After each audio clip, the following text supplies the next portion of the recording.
Government school అంటే ఏంటి? Free డ్రెస్సులు ఇస్తారు, ఫ్రీ బుక్స్ ఇస్తారు, మధ్యాహ్నం భోజనం పెడతారు, మంచి చదువు నాలెడ్జ్ ఉన్న టీచర్స్, వెల్ ట్రైన్డ్ టీచర్స్ ఉంటారు.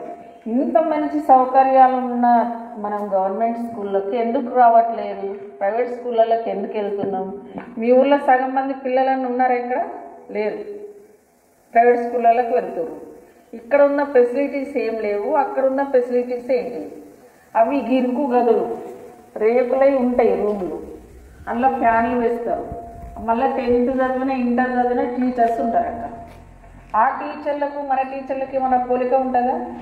ఒక అపోహ ఏంటంటే స్కూళ్ళకు విలేజ్లకు వ్యాన్ వచ్చి పిల్లల్ని తీసుకొని పోతుంది, ఇంగ్లీష్ మీడియం అన్న ఒక ఆలోచన ఉంటుంది. ఇప్పుడు మీరందరూ కూడా ఇంగ్లీష్ మీడియంలో ఇక్కడ ఉంది సార్, ఇంగ్లీష్లో ఉన్నది. మరి అక్కడికి ఇప్పుడు మీరందరూ మీ ఊళ్ళో మీ ఫ్రెండ్స్ మీ పక్కన వాళ్ళని మోటివేషన్ చేయండి. ఇక్కడ కూడా ఇంగ్లీష్ మీడియం చెప్తూ, ఇక్కడ కూడా అన్ని మంచి సౌకర్యాలు ఉన్నాయి, మంచి టీచర్స్ ఉన్నారు. ప్రైవేట్ స్కూళ్ళకు పోకుండా గవర్నమెంట్ స్కూళ్ళకు పోదామన్నది మీరు ఒక్కొక్కరు ఇద్దరిని మోటివేషన్ చేసినా సరిపోతుందమ్మా. పిల్లలు చెప్తే వింటారు, వాళ్ళ తల్లిదండ్రులను కన్విన్స్ చేసుకుంటారు మేము కూడా ఇక్కడ స్కూల్ పోతామని. మీరు పిల్లలు బాగా మంది